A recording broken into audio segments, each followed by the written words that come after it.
দেখুন, প্রত্যেক বছরই আমরা নানুরে আজকের দিনে সারা বাংলা তথা বীরভূম জেলা তথা নানুর বিধানসভা বোনদেরকে স্মরণ করি।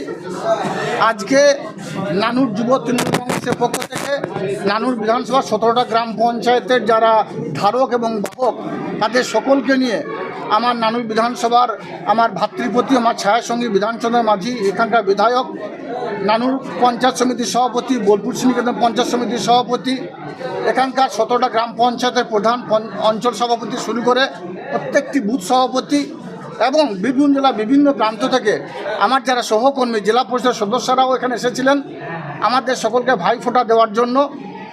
এই দিনটা প্রত্যেক বছরই আমরা স্মরণ করি এবং আমরা সবসময়ের জন্য চেষ্টা করি আমার বোনেদের আমরা সম্ভ্রম রক্ষা করব।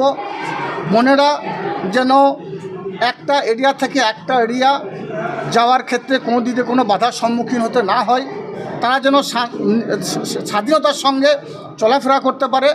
আমাদের বঙ্গজননী বাংলার মা মাননীয় মুখ্যমন্ত্রী মাননীয় মমতা বন্দ্যোপাধ্যায় তিনি উপলব্ধি করেছিলেন 2011 সালের পরে যদি বাংলাকে এগিয়ে নিয়ে যেতে হয় তাহলে সর্বপ্রথম মহিলাদের অগ্রাধিকার দিতে হবে, তাদেরকে আগিয়ে নিয়ে আসতে হবে।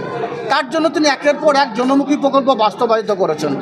স্বভাবতই সেই উপলব্ধি থেকে, সেই চিন্তাভাবনা থেকে আমরা প্রত্যেক বছর এই আয়োজনটা করে থাকি এবং সব সময়ের জন্য আপনাদের মাধ্যমে বীরভূম তথা নানুর তথা সারা বাংলার মায়েদের বোনদের এটাই সুনিশ্চিত করতে চাই বঙ্গজননী বাংলার মা মাননীয় মুখ্যমন্ত্রী মাননীয় মমতা বন্দ্যোপাধ্যায়ের নির্দেশে এবং আমার দলের সেনাপতি অভিষেক বন্দ্যোপাধ্যায়ের নির্দেশে আমরা সব সময়ের জন্য 24 আওয়ার্স 24 ঘন্টা 365 দিন আপনাদের পরিষেবা দেব।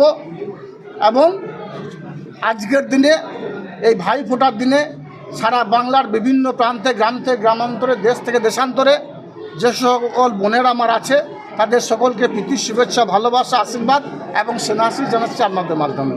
ভালো থেকো, সুখে থেকো, শান্তিতে থেকো।